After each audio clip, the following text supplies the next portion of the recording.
Mbak depresi. Mas juga depresi? Atau saya juga depresi? Jangan-jangan kita semua depresi gara-gara kuliah from home, tugas menumpuk, banyak tugas lah. Tapi setidaknya kita tahu gak sih apa itu depresi? Jangan-jangan kita hanya bisa ngomong depresi tanpa tahu apa itu depresi. Pengen tahu? Setelah yang satu ini. Oke, sebelum masuk tentang apa itu depresi, saya ingin menyampaikan, tolong videonya jangan di skip ya. Soalnya di sini saya akan membahas definisi, penyebab dan dampaknya, dimana itu yang kalian semua itu perlukan agar tahu apa itu depresi, penyebab depresi dan dampaknya. Oke, mari saya jelaskan. Tapi saya sambil membaca ya, biar gak depresi. Yuk, jadi definisi dulu. Oke, depressive disorder atau depresi adalah sebuah gangguan mood yang serius dan umum terjadi di mana individu yang mengidap gangguan ini akan merasakan perasaan sedih dan putus asa. Ingat, sedih dan putus asa. Mereka juga merasakan kehilangan minat dengan aktivitas yang sering mereka lakukan. Contoh, mungkin mereka akan malas-malasan, mungkin mereka juga akan merasa capek, jenuh, mereka akan malas makan, malas minum, malas-malasan lah pokoknya. Maaf. Gangguan depresi tidak hanya menyebabkan masalah emosional saja, namun juga bisa memunculkan gejala fisik seperti sakit kronis ataupun gangguan pencernaan. Jadi orang sakit mah itu bukan melulu soal telat makan. Mungkin iya sih, tapi depresi juga dapat menyebabkan gangguan pencernaan. Mengapa? Karena sebelumnya tadi mereka kehilangan minat dengan aktivitas yang sering mereka lakukan. Jadi wajar dong sakit mah. Itu pengertiannya.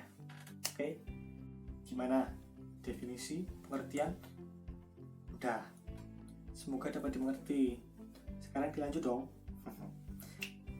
Mari kita lanjut ke penyebabnya. Sebelumnya mohon maaf, saya masih sambil membaca biar enggak depresi. Mohon maaf Pak. Ya lanjut. Penyebab dari gangguan depresi ini masih belum diketahui secara pasti. Namun, terdapat beberapa hal yang dapat memicu munculnya gangguan depresi pada individu. Beberapa di antaranya adalah yang pertama, kombinasi gen dan faktor stres dapat mempengaruhi struktur kimiawi otak dan mempengaruhi kemampuan menjaga stabilitas suasana hati. Itu yang pertama. Yang kedua adalah perubahan keseimbangan hormon. Nah, jadi hormon yang sering berubah itu dapat menyebabkan kita depresi.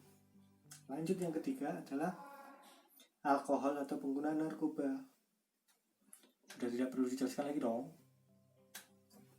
Yang keempat, kondisi medis tertentu seperti kanker atau hipotiroid. Mungkin penjelasannya begini. Ketika seseorang mengalami sakit dan sakitnya itu tergolong sakit yang ganas, kan pikiran kita kan kacau ya, mental kita kan down ya. Mungkin itu awal dari depresi. Mungkin. Lanjut ke yang kelima, jenis obat tertentu termasuk steroid. Lanjut, yang terakhir adalah kekerasan atau pelecehan selama masa kanak-kanak.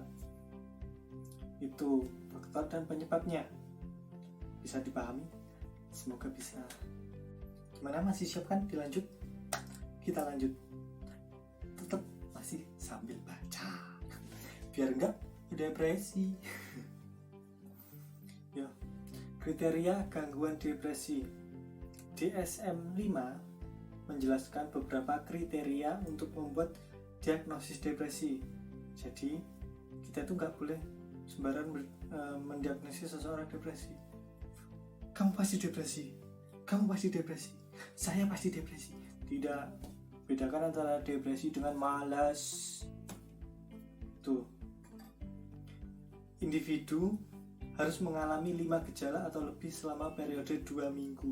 Ingat, 2 minggu dan terdapat 5 gejala yang sama, dan setidaknya salah satu gejala tersebut adalah suasana hati tertekan atau kehilangan minat atau kesenangan.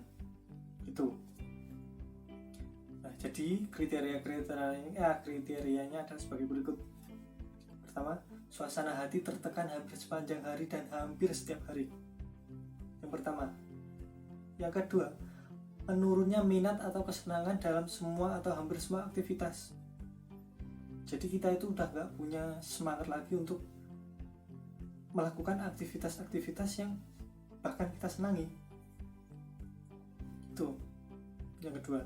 Yang ketiga, penurunan berat badan atau penambahan berat badan yang signifikan, atau penurunan atau peningkatan nafsu makan hampir setiap hari.